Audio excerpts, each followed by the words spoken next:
With a worm bin, you are effectively turning trash into cash. Whether you're saving big in the garden budget, or if you decide to upgrade your operation and start selling worm and their poo, there are few reasons not to be cooking up some castings under the sink this year. So in this video, I want to lay out your options for how to start growing these guys, and hopefully whether you've been keeping worms for years or if you're still on the fence, you'll learn something new and be inspired to get started. What's up, friends? Welcome back to this channel. If you're new here, I'm Taylor, and while I've not always recognized the value of this group of livestock animals, worms are something that I can remember raising from a very young age, maybe 5 or 6. I can distinctly remember my dad and I snatching some worms from a big pile of leaves at the back of the golf course near our house, and then we took them home and sort of let them do their thing. I didn't really understand why we were keeping them, but my dad would feed them our kitchen scraps ever so often, and what do you know, they started multiplying. Now in this video, we're gonna get pretty in-depth on raising these guys, including all what they can eat. But if you want a simple, really easy guide that you can print out and slap on your fridge for easy reference, go ahead and grab our free worm bin checklist. Link is in the description. This will tell you everything that belongs in the bin, some stuff that you can add in moderation and stuff you should never feed them. It also has a parallel guide on what can go into your bokashi bucket. So if that would be of use to you, you now know where to get it. So let's talk castings. What are they? How do they work in the garden? And why would you want them at all? Worm castings is a polite way of referring to the material that a worm casts from their body. Poo-poo, feces, manure, excrement. And like all excrement, worm doo-doo is crawling with microbial activity. Now this may not mean much to you, but if a plant were listening to me talk about this right now, they would be all ears, because microbes are a crucial part of every plant's well-being. When a tomato seed, for instance, germinates, sprouts up, and sends its roots down into the soil, it almost immediately is reliant on microbes to keep it alive. You see, plants store 2/3 of their photosynthesized carbon in their root systems, specifically held there as an underground storage tank of carbohydrates that can be expelled in order to attract microorganisms in the soil who will bring them either nutrients or protection from disease or both. In short, robust microbial communities in the soil are responsible for keeping plants alive. Not only that, but they are able to act as a soil decompactor over time, and they break down organic matter and minerals in the soil into plant available nutrients. Truly incredible. So, manure equals teaming with microbes. What's so special about worm manure? Well, to answer that question simply, there's just more goodies in the duties.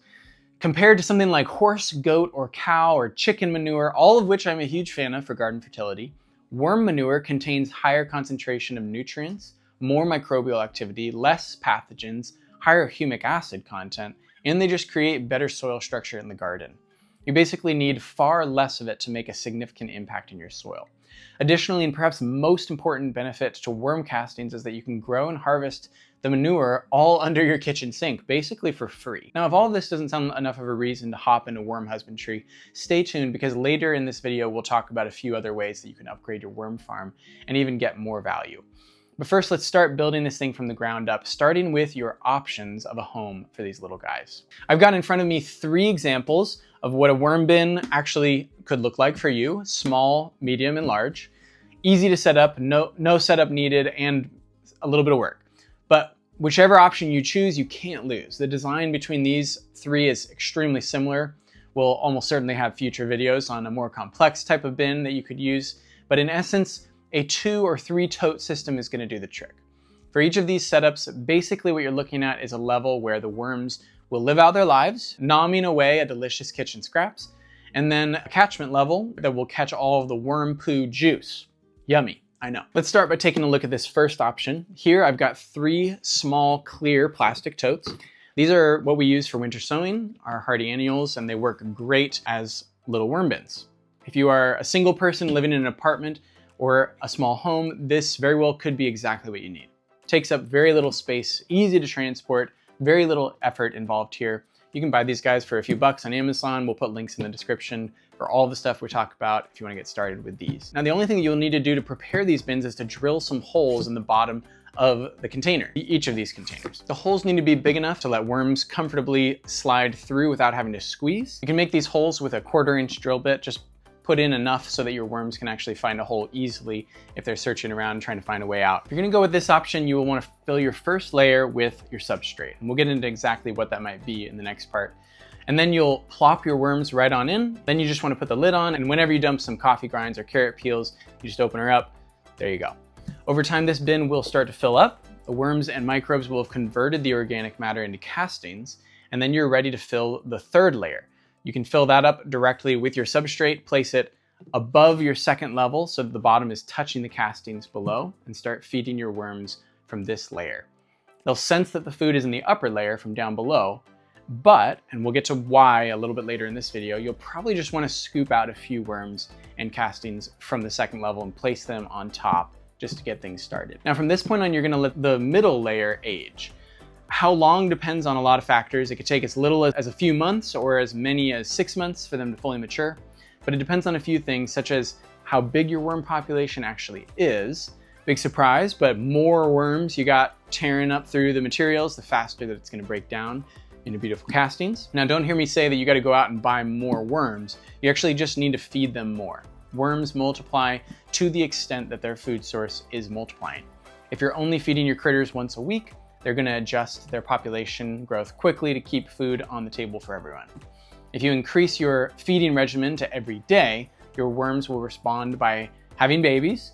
The key is to not make drastic changes to their diet too quickly. You want to give them time to adapt little by little so they don't overcorrect or so they can't keep up and the food starts rotting.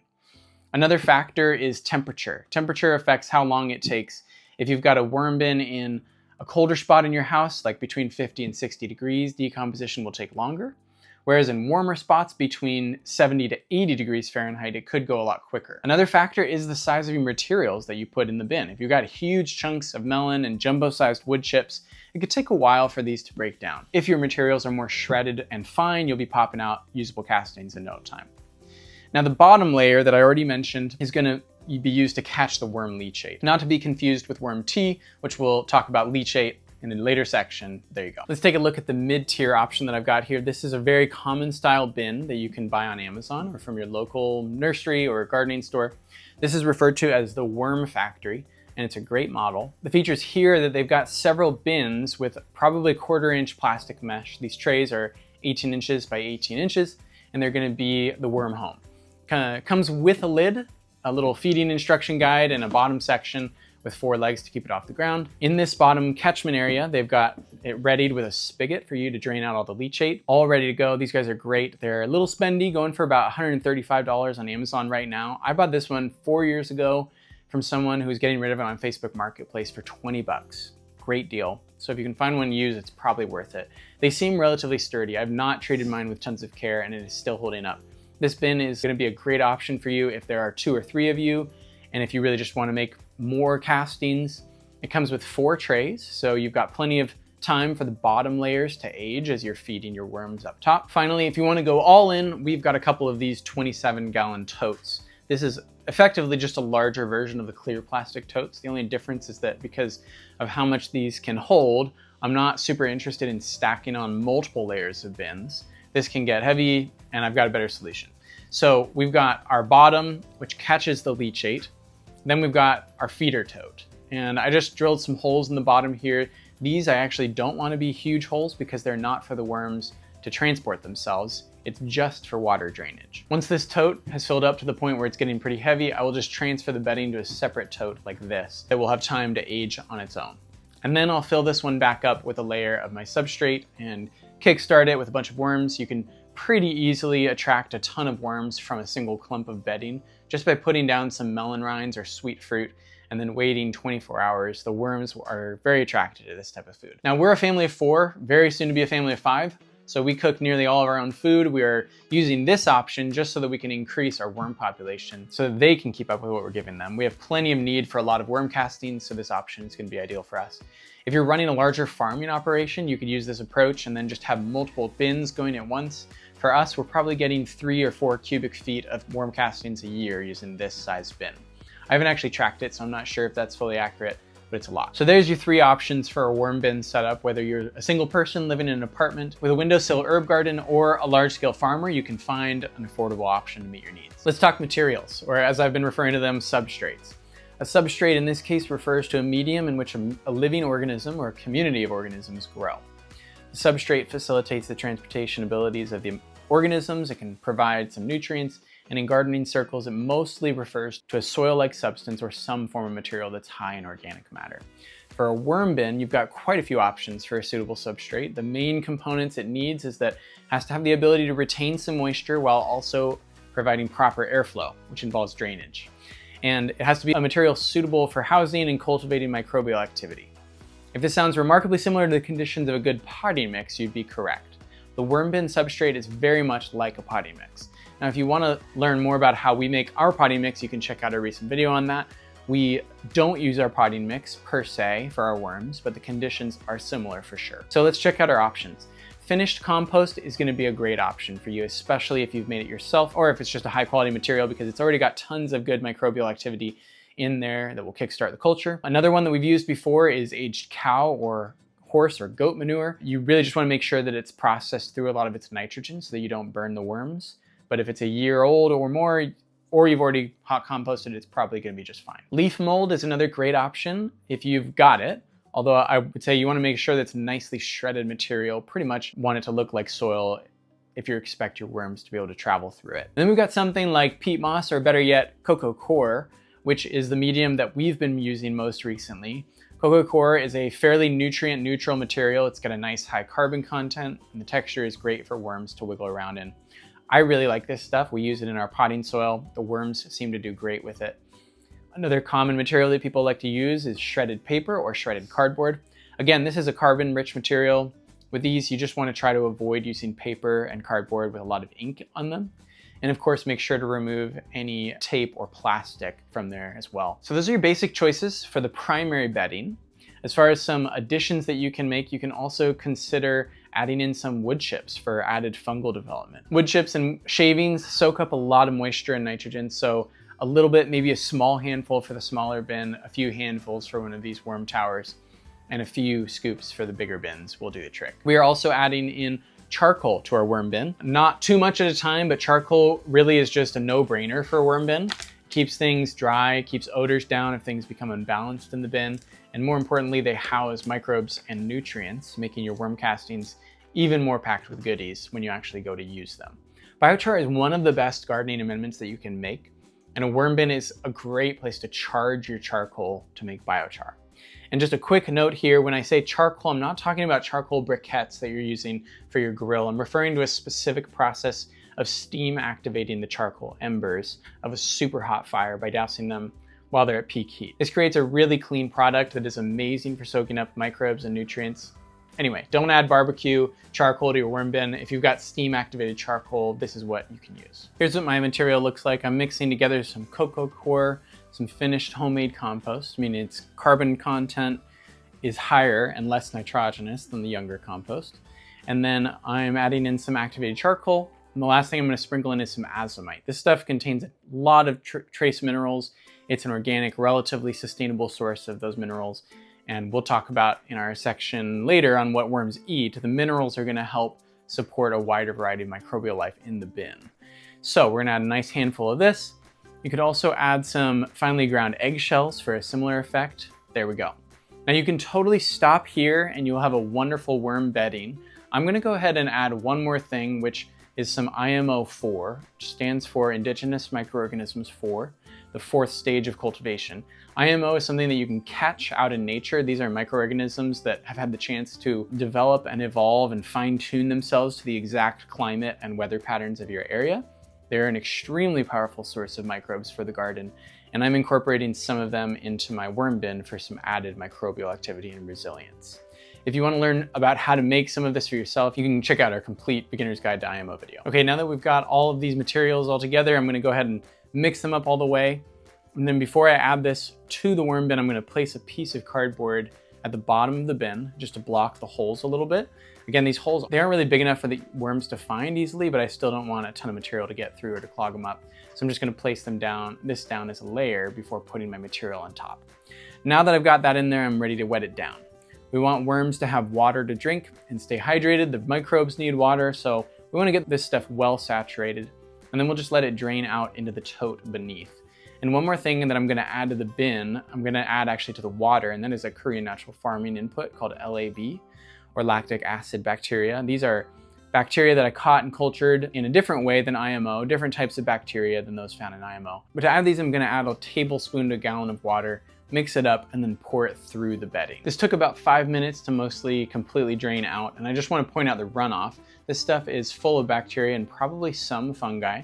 If you're getting this stuff in the summer, you can pour this right onto your garden bed. Maybe dilute it 10-to-1 in water to be safe, if it's particularly strong. But it's got a decent source of microbes in it. Additionally, compost and worm castings especially contain lots of humic acid, which is an overall dynamite substance for the garden. It does so many things. Helps chelate micronutrients for plants, feeds soil biology, it helps improve soil structure, enhances plant hormones, so many benefits to humic acid. So don't just toss this stuff in any random place if you're collecting it in the summer.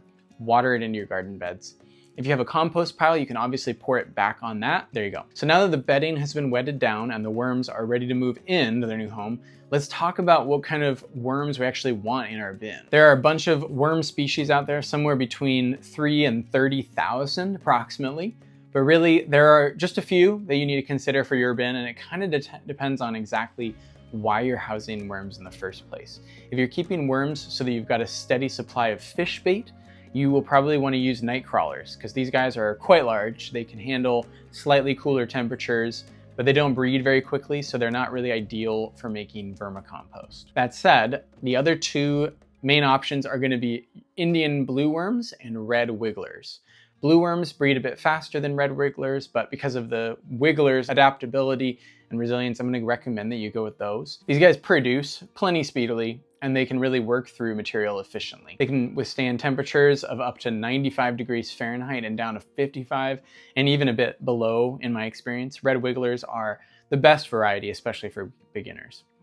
Whatever type of worm you choose, you will need something to feed them. And since we're here, it's really worth addressing the question that has a seemingly obvious answer, but that I've only come to realize more recently the answer to, which is that what do worms actually eat? Of course, we might say that they eat organic matter, but that's a bit too broad and too narrow. Worms do eat certain types of plant debris, and we'll discuss which ones they particularly enjoy and which ones they avoid consuming at all costs.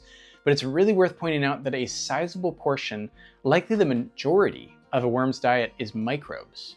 It's difficult to determine what exact percentage of a worm's diet, but most scientists agree that based on the microbial contents of a worm's castings, there's almost no way that the average worm is relying on the food scraps themselves as their primary food source. That being said, when you feed your worms your kitchen scraps, it actually might be more helpful to use the language of feeding your worm bin your kitchen scraps, since the whole environment is what you are feeding on the materials that you add. The bin acts as a SCOBY, a symbiotic culture of bacteria and yeast, similar to a kombucha or a kefir SCOBY. The cultures present in the SCOBY require a food source to store enough energy to reproduce and convert the fed materials into a cultured product. Microbes decompose food scraps, worms eat the microbes decompose some food scraps in the worm's gut, deliver nutrients to the worm, and they come back out the other side, decompose more food scraps. It's an incredible process. So with that in mind, what worms eat? Well, for starters, and with a few exceptions, vegetables and fruits are going to make up the bulk of a worm bin's diet. Things like carrot peels, squash, apple cores, melon rinds are easy materials for healthy bacterial cultures to colonize. These foods tend to decompose quickly on their own, even without any particular microbial inoculant, and they don't smell strongly as they decompose, which indicates the aerobic bacterial cultures. Things like meat products, on the other hand, require specific types of bacterial cultures that are often at odds with the cultures that colonize fruits and veggies. So adding animal protein or fat or cheese to your worm bin is not going to promote a healthy or a fresh smelling environment. There are really only a few key exceptions to the fruit and veggies that your bin can tolerate. For fruit, citruses can be problematic as part of a worm bin's diet. Citrus fruits can be acidic, competing with the worm's appreciation for a pH neutral environment. They also decompose a lot more slowly than other fruits due to their thick, waxy peel. And the longer that it takes for something to decompose, the more it runs the risk of becoming a harbor for disruptive molds that can throw off the bin's microbial balance. So don't give your bin oranges, limes, lemons, grapefruits. And while we're on the topic of off-limit fruits, I should mention that pineapple can be problematic for worm bins when fed in high doses. There are a few compounds that worms can struggle with that are found in pineapple, plus the skin can be quite fibrous and tough, making it difficult for the microbes and worms to work their way through it. Personally, I've noticed that my worms seem to avoid pineapple when I offer it. That said, probably added in small doses, it's gonna be all right. As far as veggies go, we've got a few that should be added sparingly, if at all, and these are primarily located in the allium family. So things like onions, shallots, leeks, and garlic are gonna be a no-no for the bin. These contain highly sulfuric compounds along with allicin and garlic, which is gonna be an unpleasant smell and environment for the worms. Think about how your eyes feel when you chop onions. Imagine chopped onions as big as you are sitting throughout your house. That would be a miserable place to live. Hot peppers are another no-no. The capsaicin in chilies and spicy peppers are gonna irritate the worm's skin. And then finally, tomatoes are best, if added at all, to be added in small amounts. Tomatoes are acidic. We've been over this. Worms no like acid, but a few tomato slices or peels probably aren't gonna hurt them. And the last thing I'll touch on that you can feed your worm bin is bokashi food scraps. Now this one, like some of the other things that I've talked about, it's all about slowly introducing it. You don't wanna overwhelm your bin with acidic material all at once. Add in a little bit, maybe a cup, depending on the size of your bin, and give your worms time to adjust to the material. I would also recommend mixing the bokashi scraps with crushed eggshells or something that is more alkaline in quality, because bokashi scraps are on the acidic side. That said, this is great use of your bokashi. Your bin is getting a hefty amount of nutrients and microbial activity, which means more food for the worms. Just take it slow and you shouldn't have a problem. When you do add the bokashi, wait until you've seen it disappear before adding more. This is a lot of info, so again, feel free to download our worm bin checklist found in the description. You can print this out, have an easy guide next to your bin or on your fridge while you're first getting it figured out. There you go. That's what feeding a worm bin mostly looks like. Of course, you can feel free to leave more questions in the comment section and we'll be happy to answer those. Speaking of frequently asked questions, at this point in the video, it feels appropriate to go over some things that you should watch out for in your bin. Some warning signs that you might observe, and some techniques that you can employ for saving or recovering your bin. So some things to watch for. The first and primary thing I'm going to recommend is that you watch out for your moisture content. I'll start off by saying it's probably unlikely that your bin is going to dry out, considering every time you add food scraps, they're giving more moisture to the bin. But that being said, the bin needs to be moist so that the worms and microbes can effectively transport themselves to the food. The flip side of this coin is a bin that is too moist. This is probably one that's more common. You really don't want a bin that could have the word mucky applied to it. If you've got a stinky muck in the bin, you're probably running the risk and probably already have a bin that has gone anaerobic, meaning that aerobic microbes have fled or died due to lack of oxygen. A healthy worm bin has a nice earthy smell that is typically pretty pleasant. You really shouldn't want to be anywhere close to gagging when you open up your bin. You want to balance moisture and airflow in the bin, so keep an eye out for sogginess. If things are getting a bit soggy, there's a pretty easy fix. You can usually solve this problem by adding more carbon-rich material like cocoa coir or some wood chips or shavings or leaf mold. Too much nitrogen-rich material with not enough carbon can cause a disbalance and things will go anaerobic. The other cause of this could be that you've accidentally overfed your bin too quickly without giving the worm population time to catch up. If you're ruffling through the bin and you noticed that most of your food scraps are not decomposing, you may need to work some carbon material into the bin and then give your bin a break for a little bit so that the SCOBY can catch up. Another issue that you might find yourself facing is an invasion of other critters like fruit flies or mites. These are likely being attracted to your bin because it's gotten too wet. Again, if you notice fruit flies are starting to swarm around your bin or flying out every time you pop open the lid, toss some carbon material in, mix it up a little bit, maybe ease up on the feeding regimen for a few days or a few weeks for the worms to catch up. You might also have fed the bin something outside of the bounds a worm bin can handle, like some onion or acidic fruit. Just take these things out, toss them in the compost bin, or better yet, into the bokashi bucket, and give it a few days to recover. Now, if you notice that your worms are dying off or diminishing in their population, there are a couple things that you want to look for. One is the temperature appropriate for the worm's survival? I remember one summer I left my worm bin outside and then I left town for 5 days. Sadly, and I feel terrible for doing this to my poor worms, but unfortunately the temperatures happened to be drastically spiking while I was gone. It went from being a high in the 80s to the high in the hundreds. When I came back, my worms were all gone from the bin. And when I took the bin apart, I could actually see a ton of their scorched bodies on the inside of the catchment system because they were trying to work their way down to a deeper level of the soil to escape the heat. Yikes. I'll never make that mistake again. Luckily, I had given some worms to a few friends and family members who were more than willing to give some back so I could start to regrow my population. But yeah, watch out for high temperatures, watch out for low temperatures too, especially if you're keeping your worms outside. If temps drop much below 45 degrees, your worms will not be happy and they may try to escape the bin to warmer, deeper soil. Now let's assume that you did everything right. You assembled your bin, filled it with well-balanced bedding, you're feeding your worms consistently, managing your moisture levels, waited 2 to 3 months for castings, and now, after all that work, you've got your first batch. What do you do with them? This is a question that I had for some time when I first started, and I've come to find 3 primary ways that I like to use them in the garden. First, before you do anything with them, it's going to be important to prepare them with one final step. And that is that you're going to want to mix them with a carbon source to keep them aerated and shelf stable.